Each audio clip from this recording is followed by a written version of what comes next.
Today we wanted to talk about understanding your credit score when you wanted to be a homeowner. Right, so those numbers matter. So when you say my credit score is, and it's a number, it has nothing to do with the actual what is on the report, it's just a number. But a number is a statistical analysis of everything on your credit file. It represents your credit worthiness. It's very crucial when you're applying for a mortgage because a higher credit score gets you better terms. Exactly. Why does it matter? Therefore, for home buyers, a good credit score, what does it look like? You need at least 580. The higher, the better.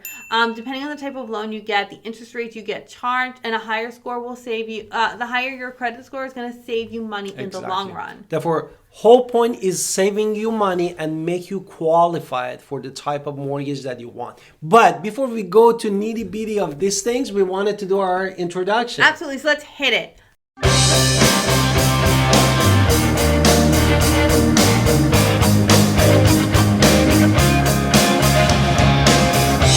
Hi, it's Alan. Welcome to our Talent Podcast. And if this is your first time in our podcast and YouTube channel, make sure you subscribe and get notified. Call text all the time, 252-327-3357. We love talking to you. Don't be shy. Also, don't forget our buyer's guide and seller's guide in the description below. Now, let's talk about understanding your credit scores and basically what those numbers mean. So if your number is between 300 to 850 to 300 to 579, your credit is poor. You're not going to qualify for a home loan. So just understand this is poor credit that needs to be worked on. We have a whole credit report where we talked about somebody with this score. Exactly. And if you're between 580 to 669, we are basically FHA qualified, and they call it fair credit score.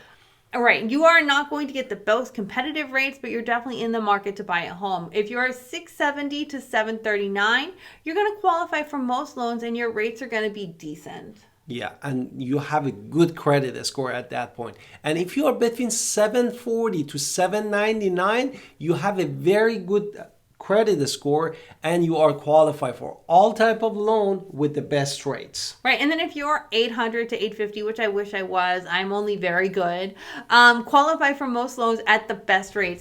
I'm so close and I never get there. It drives me crazy every month. Anyway, factors affecting your credit score. Exactly, the factors that affect you, that's super important. The first thing that is super important is payment history. 35% of your basically a score build up paying on time, not late payment, which definitely is going to hurt your credit score. So 35% is that payment history alone. The next one is going to be the amount you owe. High balances and maxed out credit cards are going to lower your score significantly. This is 30% of the total score. Exactly. The third one is length of your credit history, like how long you have the history of the opening that credit card. Or student loan. The longer, better. New credit. This is where I fall out of the awesome because I did open a new. Opening several in a short amount of time will lower your score. Which exactly more is or my less situation. 10% decrease your credit score. And the other thing is credit mix, which could affect up to 10% of your credit score, which is mix of the credit cards and the loans can also help your credit score too. Right, so how do you assess your credit score? Yes, how do you find out what your number is? Many banks these days will be able to tell you your number just by logging into your account and finding it online. Exactly. Not all banks do that though, so there are other ways you can do that. You can pay Credit Karma, or you can pay the credit bureaus themselves, like Experian, TransUnion, Equifax. Find out what their number is that they're giving you, so you can figure out what is on those reports, pay for the number, and then that way you have your history to fix.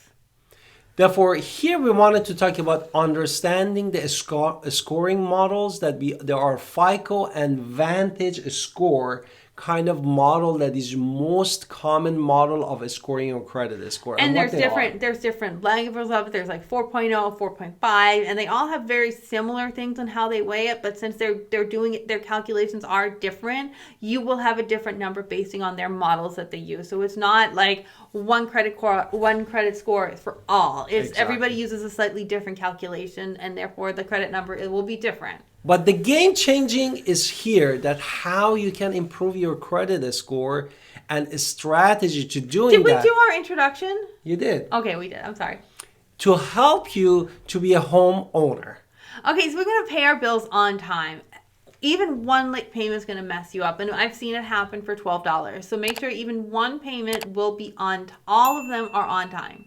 This is the first important. The second one is the rate of utilization. Like, let's say if you have a 10,000 credit, basically from your credit card, the best and optimum is using 30% of it, which is equal of the 3,000. As low as you go in the utilization rate, you are in a better shape and your credit score going to go higher. The third thing you can do is limit your credit history. So avoid closing those old accounts. Just put them in a way and then just don't let them die.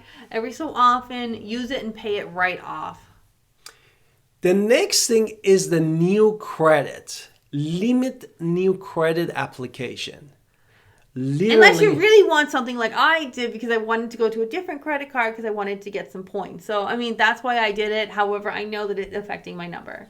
Exactly. The fifth one is the credit mix. What is the credit mix? So you want to make sure it's not just credit cards or not just a car payment that's showing up. If you have a mix of different types of credit, it's 10% is going to show that it's better. So and they say the optimum is like a 5 of them. Okay, no? So let's go through some myths versus fact about credit scores. Exactly. The first thing is checking your credit score is frequently will harm it. That's correct? Yeah, no, that's not correct. So you can check your credit report. It is a soft credit pull, not a hard one, and it is not affecting you because you're really just looking at what you need to do to fix your credit report. So of course, that is not going to affect you a number. What's the next myth? The next myth is every time that you use your credit card, your credit score drops. That's correct? No.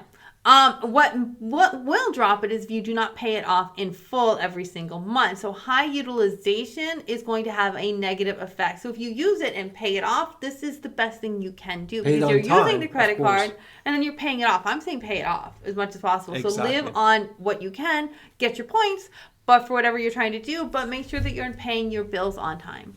And another myth that many people, they believe if their income increasing, their credit score is going to boost. That's correct? No, your income does not directly report on your credit score. However, congratulations on making more money. Now you can use that to pay off those debts that are on the credit report. And by paying off those debts, you're impacting your credit score by paying off the debts that are there. So yay.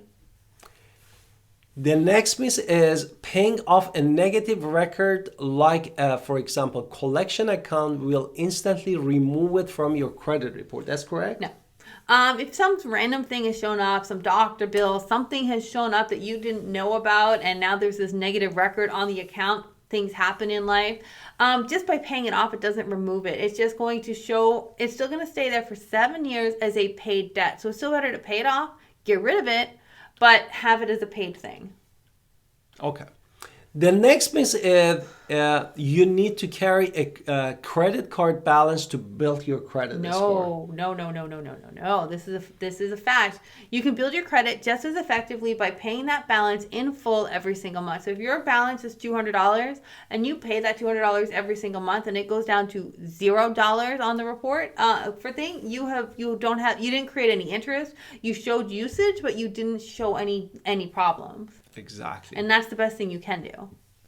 The next myth is co-signing doesn't affect your score unless you are one who fails to pay. That's correct? No. If you are co-signing for someone, I don't recommend it. But if you do co-sign for someone, you are equally responsible. So if they do not pay that car or the loan that you took the loan out on, it is showing up on your credit report either way. It's affecting your credit either way. So Make sure you are not co-signing for anything unless it's something you intend to use as well.